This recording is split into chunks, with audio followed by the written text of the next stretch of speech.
এই grip grip এবং wrist rolling এই দুটো মাথায় রাখবেন। ফার্স্ট পার্ট অফ স্পিনের প্রথম পার্ট। একজন আমাকে কমেন্ট করে বলছেন ট্রাভেলস ফর ইন্ডিয়া থেকে কোনো এক ব্যক্তি, স্যার অফ স্পিনের ভিডিও দিন। এখানে আপনারা দেখুন একটা ট্রাভেল ফর ইন্ডিয়াতে একজন মেসেজ করেছেন যে স্যার অফ স্পিনের ভিডিও, যদি আপনাদের একটু মার্ক করে দেখাই, স্যার অফ স্পিনের ভিডিও দিন। আমি সুব্রত, আমাকে আপনারা এতদিনে অনেকেই চিনে গেছেন, আমি বেঙ্গল ক্রিকেট থেকে বলছি সুব্রত। তো আজকে আপনাদেরকে আমি শেখাবো কী করে আপনি অতি সহজেই অফ স্পিন বোলিংটা করতে পারবেন। আসুন দেখে নিন। অফ স্পিন বোলিং করার জন্য যেটা সবচেয়ে আগে দরকার সেটা হচ্ছে কনসেপ্ট। প্রতিটা কথা খুব ভালো করে বুঝবেন, নাহলে কিন্তু অফ স্পিন বোলিং করতে পারবেন না। আমার হাতে রয়েছে একটি লেদার বল, যার অবস্থা একটু সেমিনিউ থেকেও খারাপ, বাট ডোন্ট ওয়ারি, আপনাদের যখন অফ স্পিন করতে হবে, অনেক কম বলারই আছেন যারা নতুন বলে অফ স্পিন কন্ট্রোল করতে পারেন, তাই একটু পুরনো বল আমি চুজ করেছি অফ স্পিনটা দেখাবার জন্য। এইবারে আসা যাক, কনসেপ্টের ব্যাপারে একটু ক্লিয়ার হয়ে যায় কি করে বলটা করব।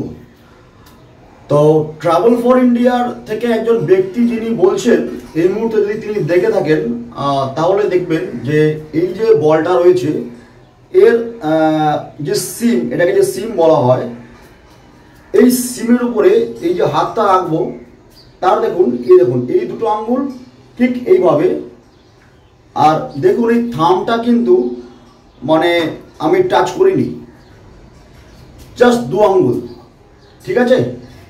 এবারে এখান থেকে এই যে 3 নম্বর আঙ্গুলটা, এটা কিন্তু এই সাইড ওয়াইজ থাকবে, এটা কিন্তু সাইড ওয়াইজ থাকবে সাপোর্টে। এবার খুব ভালো করে লক্ষ্য করুন, এটাকে যদি আমি এইভাবে ঠেলি তাহলে এটা হবে আর্ম বল, মানে পরে সোজা সিমে যাবে। আর যদি আমি এই কায়দায় ছাড়ি সেটা হবে রিস্ট স্পিন, অনেকেই করে। একটা এক্স্যাক্ট উদাহরণ দিচ্ছি, মুথায়া মুরলীধরন রিস্ট স্পিনের খুব মাহির ছিলেন। রিস্ট স্পিন আর আর্ম বলের মধ্যে দুটো গ্রিপ হয়, একটা গ্রিপ এরকম হয় যেটাতে 3টে আঙ্গুল সরানো থাকবে একদম বলের সিমের উপরে, এবং একটা 2 আঙ্গুলের গ্রিপ হয় ঠিক এইভাবে, জাস্ট এটাকে রোল করার জন্য, দেখুন খুব ভালো করে দেখুন, জাস্ট রোলিং, এটাকে শুধু রোল করতে হবে। আর একটু ভালো করে বুঝিয়ে দিচ্ছি, খুব ভালো করে দেখুন, এই যে সিমটা আছে, এই যে আঙুলটা ধরলাম, এবার শুধু রোল, এখান থেকে এটাকে রোল করা। আর যদি রিস্ট করতে হয় তাহলে দেখুন 3টে আঙ্গুল দিলাম সিমের উপরে, এবারে এটাকে এখান থেকে আর্মটাকে মারা উল্টোভাবে, বুঝেছেন?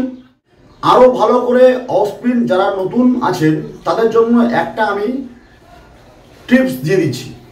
কি সেই টিপস একটু ভালো করে মাথায় রাখবেন। বলটা নেবেন এইভাবে, হাতে ঘোরাবেন এইভাবে, ঠিক এইভাবে, ঠিক এই যে রিস্ট আছে আমাদের, এই রিস্টের এতে পাওয়ার বাড়বে, ঠিক এইভাবে বলটাকে সামনের দিকে রোল করাবার জন্য, ঠিক এইভাবে। সারাদিনে 50 থেকে 60টা, 4টে 5টা সেট, মানে 200, 250, 300 করতে পারলে খুব বেটার একদিনে। এইভাবে ঠিক এইভাবে roll your wrist, roll your finger, roll your wrist, roll your finger।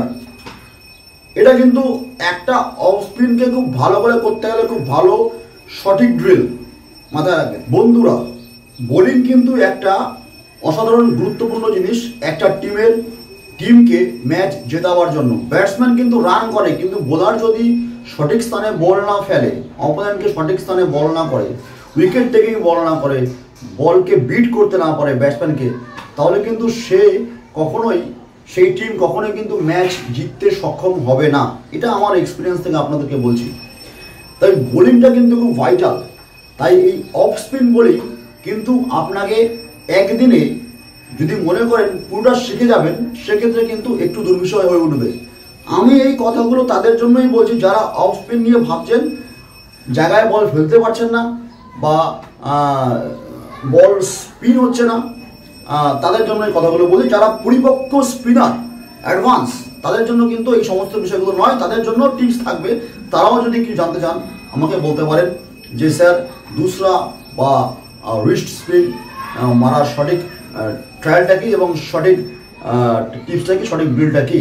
আমি সে সমস্ত বিষয় নিয়েও আলোচনা করব, একদম বিস্তারিতভাবে আলোচনা করব। আজকের ভিডিওটা শুধু তাদের জন্য, এইটুকু অপশন আপনাকে আমি দেখিয়ে দিলাম। এই অপশনগুলো যদি আপনি বাড়িতে করেন, এই ড্রিলগুলো যদি আপনি প্রাথমিক স্তরে করেন, যদি পূর্ণ বোলিং করার চেষ্টা না করেন, এখন যেটুকু বললাম, এই গ্রিপ এবং রিস্ট রোলিং, এই দুটো মাথায় রাখবেন। ফার্স্ট পার্ট, অফ স্পিনের প্রথম পার্ট নাম্বার 1, যদি এইটা করতে পারেন তাহলে দেখবেন আপনার অফ স্পিন করার সময় এই হাতের রিস্টের পাওয়ারও থাকবে এবং তার সাথে সাথে আপনি একটা জোর পাবেন এই স্পিনটাকে ঘোরাবার জন্য, মানে স্পিন হবে বল। অনেকের অফ স্পিন করেন পরে সোজা বেরিয়ে যায়, সেটাও কিন্তু ভালো সাইন, মানে সেটাও কিন্তু ইচ্ছাকৃতভাবে হয় না, সেটাও কিন্তু করানো হয় ব্যাটসম্যানকে চমক দেওয়ার জন্য। ব্যাটসম্যানকে চমক দেওয়ার জন্য অফ স্পিনাররা অনেক রকম ভ্যারিয়েশন বল করে থাকেন, কিন্তু আপনাকে প্রাথমিক লেভেলে বলটাকে করার জন্য যেগুলো লাগবে সেই দুটো জিনিস আপনাকে আমি আজকে বলে দিলাম। আমি এই পরবর্তী ভিডিওতে দেখাবো কীভাবে সম্পূর্ণ অফ স্পিন বোলিংটা করতে হয়। লেগে থাকুন বেঙ্গল ক্রিকেটের সাথে। আমি সুব্রত ঘোষ, দেখা হচ্ছে আপনাদের সাথে খুব তাড়াতাড়ি এবং রেগুলার আপডেটস নিয়ে আমি হাজির থাকি আপনাদের সঙ্গে। ক্রিকেট শিখতে এবং ক্রিকেট নিয়ে লেগে থাকতে চোখ রাখুন একমাত্র চ্যানেল বাংলায়, বেঙ্গল ক্রিকেট। নমস্কার।